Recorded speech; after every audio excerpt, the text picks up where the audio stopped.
okay, here's the thing. Charlotte from Sex and the City is one of my least favorite characters, like, ever written. And the reason is because I have known way too many Charlottes in my life, like, in real life.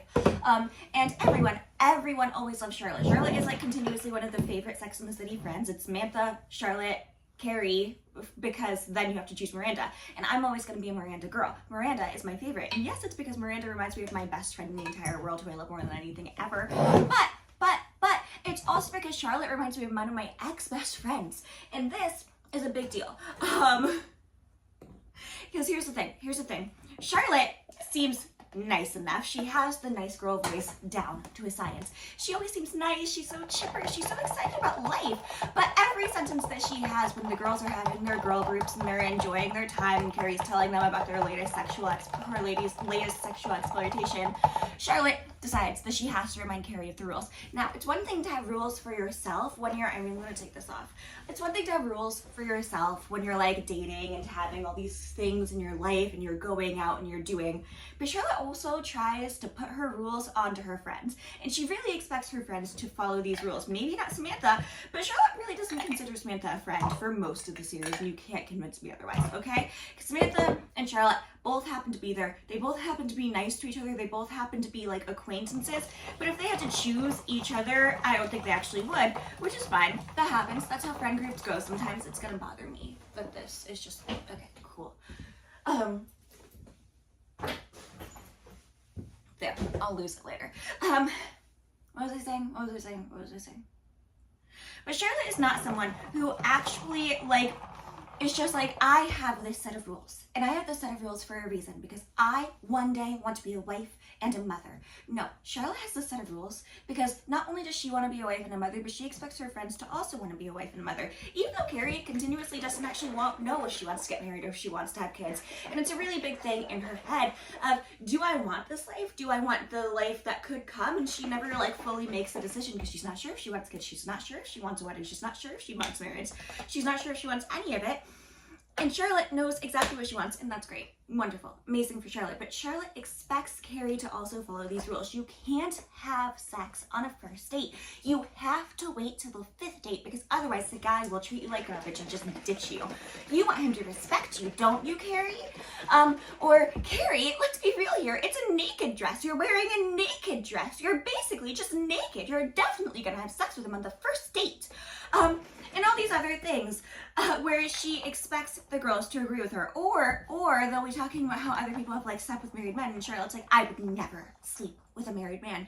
And it's like, hey, obviously, most of them, other than Samantha, wouldn't either. But the thing is, she's saying it as if you're always going to know, which Samantha brings up, because men can take off the ring as easily as they want, and it's New York, so anything goes. And B, as if, I don't know, like, that's one where I'm like, yeah, no, morally, you shouldn't sleep with married people, obviously, but it's the thing where she's just like, I am going to basically say that I am better in this situation than everyone else at this table in the way that she speaks, and I can't stand Charlotte York. And again, yes, part of it is because of my past trauma where I had a friend who was just Charlotte, but you know what that Charlotte did to me? She stabbed me full on in the back, and then everyone took her side because she sounds so nice. She sounds so nice and so gentle and so sweet. So when she sounds so nice and so gentle and so sweet, and how could she be at the wrong for anything? Because when she, like, raises her hand in class to correct me on an English assignment, which, by the way, if you have an English assignment, anything you say is right. I think that Jane Austen was a lesbian feminist is just as right as I think Jane Austen is a right-wing conservative, so long as you, get this, use some of her writings to back you the fuck up. And this girl would correct me every time, and not in a way of, well, I personally just, like, think this. It was, is it wrong? Isn't that wrong? She was wrong. She was wrong. And actually, it reads this way, and then the teacher would literally have to go, well, this is English seminar, sweetie. So, like, you can't actually be wrong in this, because anything that you say in any way that you read it is correct, because English majors are just professional bullshitters, and no one can convince me otherwise. But anyways, Just because you follow the rules and just because you have this set of rules doesn't mean that you have to put that strict set of rules on everyone else in your life. And Charlotte does put that strict set of rules on everyone else in her life, and it drives me nuts.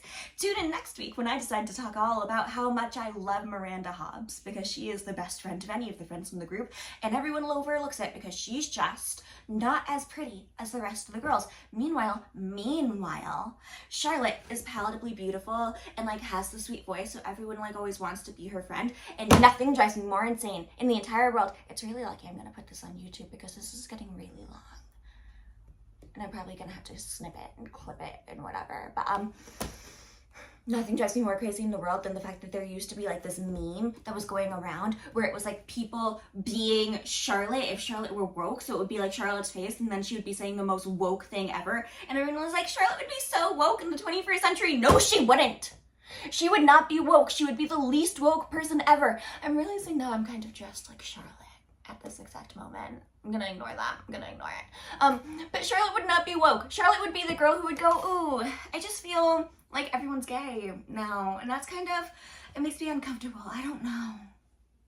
She would say it secretly. She might change her mind later, but it would start out with that, and she wouldn't correct people if they decided to say something like rude or homophobic or bigoted, because Charlotte wasn't a bigot, but she was friends with bigots. You can't convince me otherwise. Okay, thanks. Also, she only ever breaks her rules if it's for the art, and she'll break her rules all the time for the art, but if anyone else breaks the rules, immediate judgment. Okay, bye.